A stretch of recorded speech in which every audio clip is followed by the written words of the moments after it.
So thank you. We've got about 10 or 15 minutes now for some Q&A, and I'm just going to put up a slide that gives some links for more information if any of you are interested in seeing some of these websites. So questions? Oh, come on.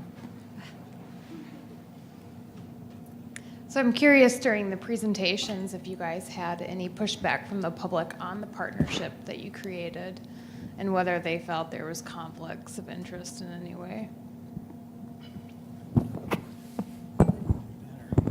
Okay, you're asking, just kind of let me repeat that question, make sure that everyone heard that. So working on this project to see if there were conflicts among the participants and that had somehow maybe diminished the message.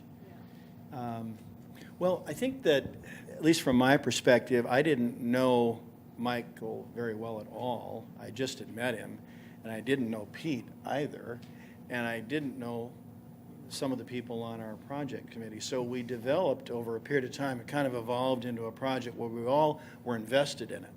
And I don't think that diminished, at least not in my mind, what the results were.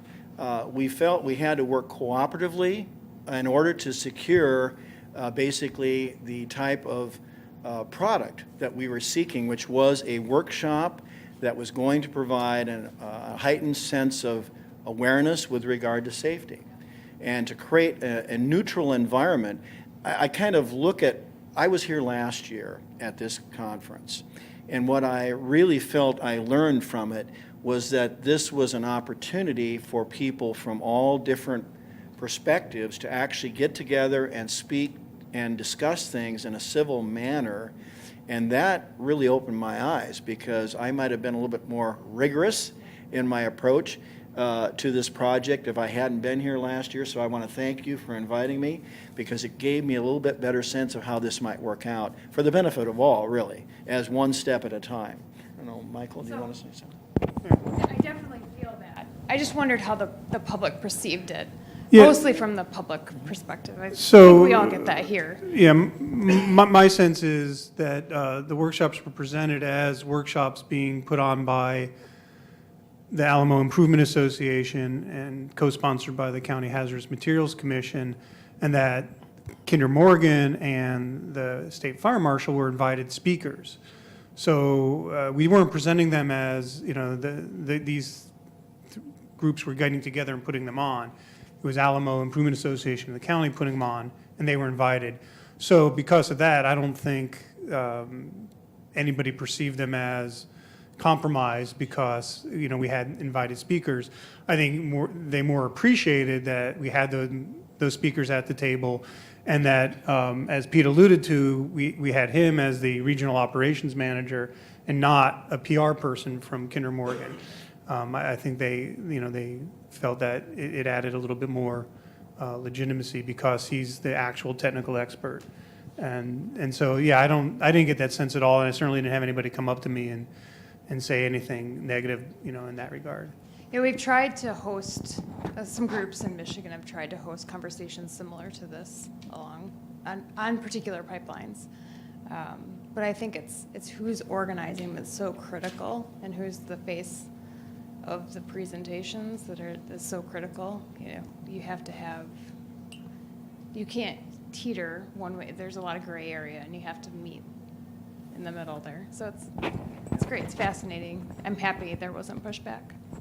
And I think for some of the people in the audience, they mentioned there were some fire chiefs, and so while I was not familiar with these two gentlemen, had not met them, I have met with the county supervisor before in the past. I'd been at the Alamo Municipal Advisory Council meetings, and I'm certainly not unknown to San Ramon Fire Department people, not just from that training, but from previous things I've done with them.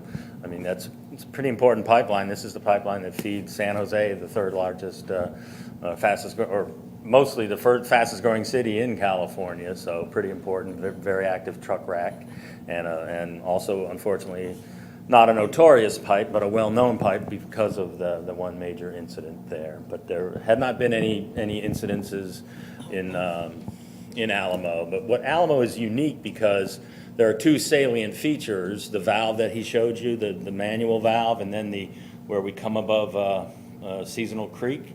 That's pretty rare because most of our pipe is safely underground, and the only reason you're not going to know it's there is because we have the right amount of signage covering it. So there could be 10 cities where nothing like that will show up. Alamo just happens to have 2 very visible features, in an area that is high visibility, 365, rain or shine, there's people walking on that trail. And Did you guys change operations at all because of public feedback? Was it pretty consistent? well, we believe that we are operating in accordance with all federal, state, local regulations right now. And if you read our budgets, you can see where we spend on pipeline integrity inspection, where how many people I have out that their sole job is with an office in their truck to be able to fax scan, is to monitor activity on the right-of-way. So changing operations in terms of like the physical aspect, that's pretty much set. We have pipes and pumps and pressure studies done, and you don't waver. We don't innovate and the laws of physics dictate how we pump, because that's what it takes to move liquid through a pipe long distances. So, but we're certainly always willing and ready to work, and we're with our partners out in the right of way in the world. Aside from just, we're not in our own little world in the vacuum. So it wasn't as a result of the workshops, but before the workshops, because of the concerns that the Alamo Improvement Association had raised, I mentioned that the county supervisor had asked the Hazardous Materials Commission to weigh in on whether we thought the pipeline, had the features it needed to be safe. And what we had discovered was, and this was talked about at the last breakout session, the California State Fire Marshal's office recently gave back their program to do interstate pipelines because of staffing issues. And in fact, they hadn't looked at the integrity management plan of that particular pipeline segment recently. And so they did do the supervisors asked them to do a special review of that integrity management plan and found that it was what it was supposed to be. They didn't find any problems with it. But it was, they did that extra review based on concerns that were raised, that eventually the commission said, yeah, that needs to be done. It hadn't been done in a while. So, but no, it was before the workshops, but not after the workshops. But, I should, again, the report that the Pipeline Safety Trust did had a number of recommendations for the county, and we're taking a look at those now, and we'll see if the county chooses to make any of those changes based on the recommendations in the report.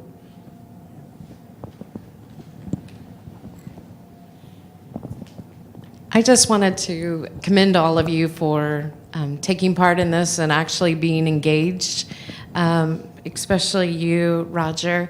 I'm a public awareness manager for a pipeline company, and we spend, countless hundreds of thousands of dollars annually trying to reach out to our stakeholders and get them engaged and make sure they're aware and change, behavior and know how to call 811. So I just took a look at your website briefly, and I'll look at it in greater detail later, but we appreciate you helping us spread that message because it's important. And I think a lot of folks don't really have a sense of what's in their community and what's operating and to know what's below. So, commend you all three on getting involved in that. I was just curious about your grant money in terms of, is it exhausted? Do you plan to do this again? Was this just a one-time thing? And then the second part of my question is the stakeholder meetings, was it just your neighborhood, your affected public, or you mentioned emergency officials as well, but was it open to the general public?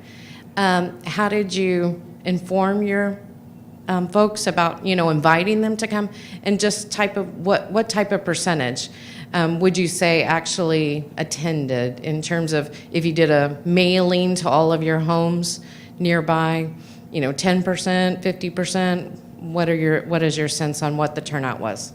Well, those are all very good questions, and thank you. We felt that the product we ultimately developed was very good, and we'd never done it before.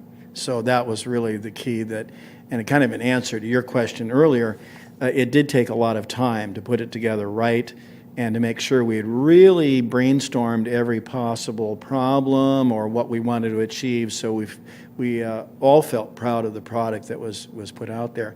Now, would I do it again? I'd probably pace myself. But I was asked by one of the PHMSA officials that are here last night about the process, and they were very encouraging to try to get us to do this again. And in fact, we did, and were contacted last spring. We were just in the midst of, because it's an annual event, as you know, we were in the midst of putting the workshops on, developing them, to put them on. I just couldn't involve myself, and I needed a clearer picture as to what might be involved. We have some opportunities to actually go back to PHMSA, given the successful conclusion of this project, which I still have to file the final paperwork on. And they expect to have a full report, of which this will be part of that report. I think they got their money's worth. I'd like to think so anyway. And so we'd like to see what we could do in the future for our community and maybe for our county. I've certainly made myself available to people there if they would want some assistance, and for me to explain how I went through the process, which was, I thought, very well described to me by PHMSA. Since I wasn't familiar with it, they helped me every step along the way, and they gave me some clues as to go visit this website, go visit that website. Well, ultimately, I realized that the websites I was visiting were well known to PHMSA. They had credibility. They had programs that I could use. And so, in a very informal way, they actually helped me put this together at the very beginning. And my grant request was in that same vein. I followed the request with the fact that I wanted Pipeline Safety Trust to be involved, that we needed to have some money earmarked for call 811 before you dig, and we needed definitely to have our first responders trained for this particular type of emergency. Your last question was? Or the emergency public, homeowners, emergency officials, general public, and what type of turnout? Well, you know, we involved the first responders right away. We had our training in March of this year. So they were ahead of the game, and then we put our efforts into our workshops to get that done. So they locally were already aware of what we had done, and Pete had participated in that training process as well, so we got a chance to meet each other at that point. So it was, you know, we just kind of a continuation of that process, and then the call 811 part of the puzzle was put in just recently. So we needed to focus 1, 2, 3 in that order. Now, we did our very best to engage the public and try to make sure that everyone knew of this. I can't tell you we did any better than what you do as far as getting people to participate in it. If we would have had an accident on the pipeline, you can better believe that we would have had standing room only. They would have been down the block. Well, fortunately, we didn't have that. That's not what we wanted. We wanted to have people talk about this in a non-hysterical fashion, not a reactive fashion. We wanted a proactive sort of process. Well, what does that do? Out of sight, out of mind. There's been no real emergency, therefore I'm not really too concerned about it because I'm just going to go about my day-to-day routine.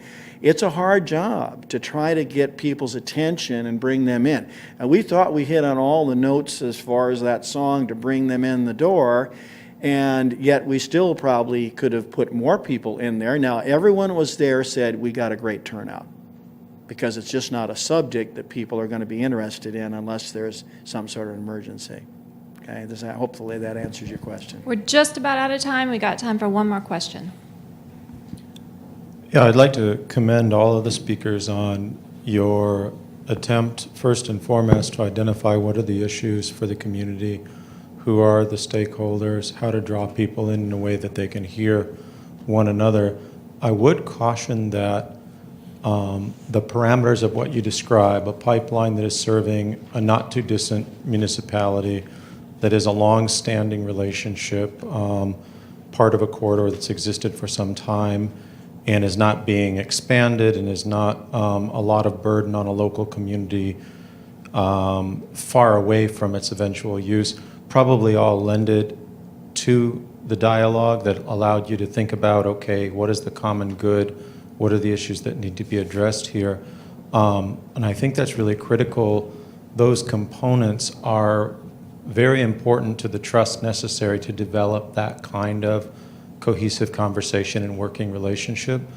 I happen to be dealing with an organization that's working with a pipeline that goes all the way from northern Canada to the Gulf of Mexico, and the local impact and the potential for mostly volunteer first responders who are fundamentally unprepared in terms of both facility numbers, materials to deal with the kinds of issues, make those kinds of conversations harder. But it is nice to see that in some circumstances and in places where people begin in the right place toward identifying what are the key things that need to be addressed. The question I have is, in the case of the school and the other places you identified as just having just one exit, what were some of the actual outcomes in terms of identifying better safety for those, for the school, for example? Well, that was among the recommendations that were included in the Pipeline Safety Trust report to our organization, our community, and the county. Now, that's under review. So at this point, there's been no change in those situations. We do have, coincidentally, a development project that's located on that side, on the west side of the pipeline and corridor. It's the Ball Estate development. And it could be utilized in such a way to enhance the fact that there would be a second exit. They could actually bridge from Hemi to Camille or vice versa. We brought that to the county's attention. We hope that that's being considered. We believe it's an important part to it. The fire district has included an emergency access road which has a chain across it, or at least that's in the plans. So we're wanting to believe that somewhere and how an official at the school would have the ability to open up that gate so that, in essence, traffic could go both ways if we were overloaded and first responders were not able to get to that location quickly. We believe that's a very important part to it. I think it's very simple to do. We've made testimony to that effect. We hope that it's followed through on that basis. It's an easy way to fix that problem. But we have other areas that are in Alamo that are in a similar way, and so we are concerned that the county takes some action long-term, that in the review of development projects that they have, they look at this on the checklist. Right now, it's not even on the checklist of how they review. Okay. And thank you for that question.